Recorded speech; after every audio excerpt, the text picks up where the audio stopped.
The gentleman from Texas is recognized for 5 minutes. Thank you, Mr. Speaker. Last year, the CCP's hypersonic weapons program successfully launched a missile that traveled all the way around the world. That program was built on the backbone of U.S. technology. And as we speak, the Chinese Communist Party is committing genocide against their own people. Women are forced to abort their children. Families are ripped apart. And all the while, American IP is being used to build the CCP's police state, to help the CCP surveil and imprison the ethnic and religious minorities that they torture. A substantive bill to counter the CCP isn't just a national security issue, it's a moral issue. And that's why any serious legislation must include export controls to keep U.S. technology out of the hands of the CCP's military and surveillance state. The stakes cannot be higher, and the outcome hinges on a technology race. Unfortunately, this bill takes no meaningful step to address the significant risk to U.S. national security. Instead, it's a Trojan horse being used to inject $8 billion worth of taxpayer money into an unaccountable UN slush fund. That's more than double the amount of money authorized for actual foreign policy programs.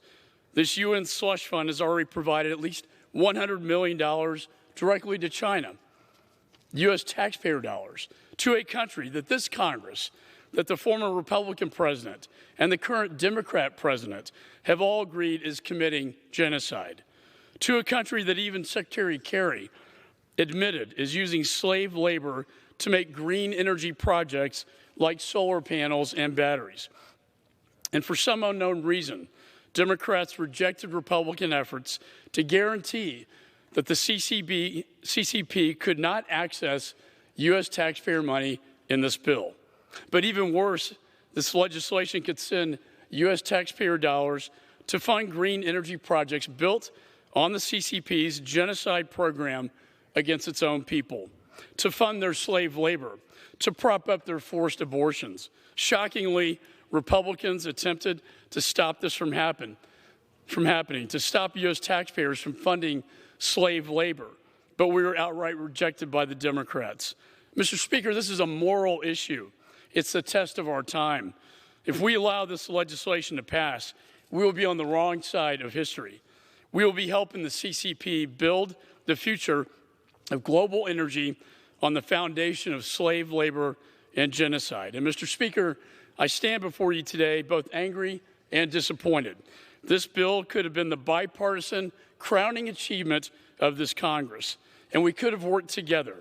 We could have shown the American people that when it comes to generational threats posed by the CCP, that Republicans and Democrats can put U.S. interests over special interests, that we can put national security over party politics, that we can put morality over money. Instead, the gentlelady from California hijacked this legislation that was bicameral, bipartisan, hijacked these negotiations and threw it together in this legislation that she knew well contained provisions that Republicans could not support. In other words, she chose to turn this into a partisan political stunt.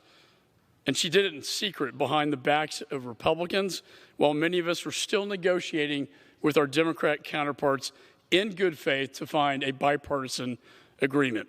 So, Mr. Speaker, the CCP is the most significant economic and national security threat the United States faces.